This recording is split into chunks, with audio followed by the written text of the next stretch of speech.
Manipur today, India tomorrow, and highway. Adugi Poche, Aina Adugi Matangam, Nungaiva episode on Nishanko.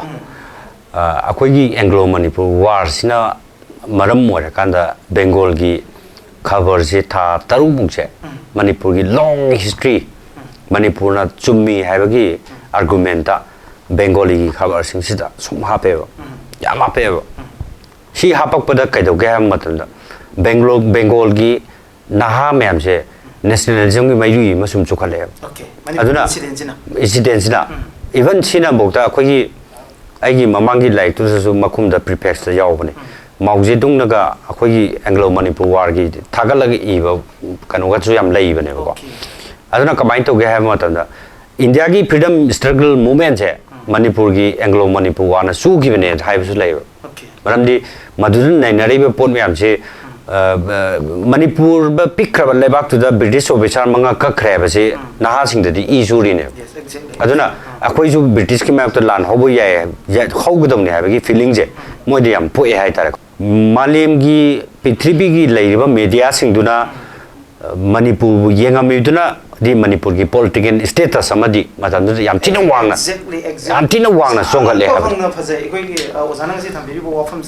Manipur is here sourcing the inner hygienic bums lake. I had suggest to give late.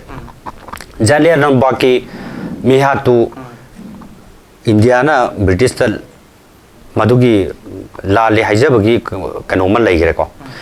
Akwai Anglo Manipur Wargi, Isusita, Nupi, Angang, Hatana, Maitadana, Mangakaktana, Kota Susadaroi, Masamasun, Juvenile, Oba Nupim Chasing, Maitadana, Kotana, Hatana, Tori Poto, Masanki Parliament, Yazagrapon, British Aduidi, Matanugi War, Manipur War compensation, Namal Pigatabani, and Aquina claim Tomotan, Pesapira. Another question. Madu Aquina was it Tamamatam, Manipuri political status, Yamuchonka Lodra. I was a young no idea, neighbors. Hosiki war from the war reparation, war compensation, you from the sequence, I know what debate about the world like.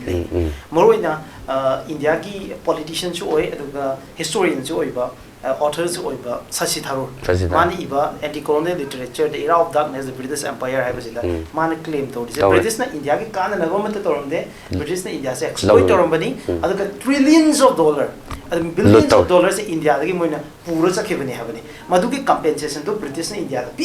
My Canada House of Tangrab, Oxford, Mana Tangrab, debate of Grabane. Ado, Howziti, another dimension, Neko. Howziti, another dimension, I couldn't younger generations now do we prepare over the caliber. Debating of Navata, Man Piraka period.